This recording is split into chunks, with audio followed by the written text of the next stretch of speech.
తిరుమలలో స్వచ్ఛ తిరుమల కార్యక్రమాన్ని నిర్వహించారు. స్వచ్ఛ ఏపీలో భాగంగా టీటీడీ తిరుమలలో స్వచ్ఛ తిరుమల కార్యక్రమాన్ని నిర్వహించింది. ఘాట్ రోడ్డులో పేరుకుపోయిన ప్లాస్టిక్ వ్యర్థాలను తొలగించారు.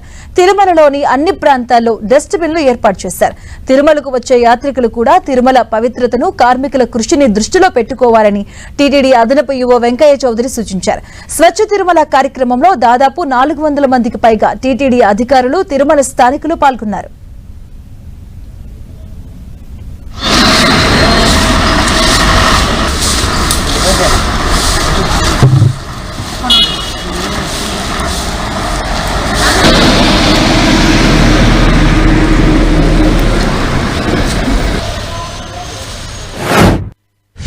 తిరుమలలో మనం ప్లాస్టిక్ ఫ్రీ అమలు చేస్తున్నా కానీ అవి కొన్ని క్యారీ అయిపోయి పైనుంచి కింద వరకు వెళ్ళేటప్పుడు ఈ అద్దం దించి అద్దంలో ఉంచి రన్నింగ్ వెహికల్లో కింద వేస్తూ ఉంటాం.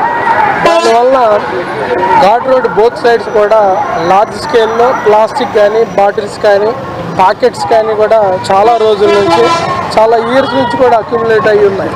సో వీటన్నిటిని కూడా గమనించి మా హెల్త్ డిపార్ట్మెంటు ఈసారి ఈ వీక్ స్వచ్ఛ తిరుమలలో భాగంగా ఘాట్ రోడ్ క్లీన్ చేద్దామని చెప్పడం జరిగింది. చాలా మంచి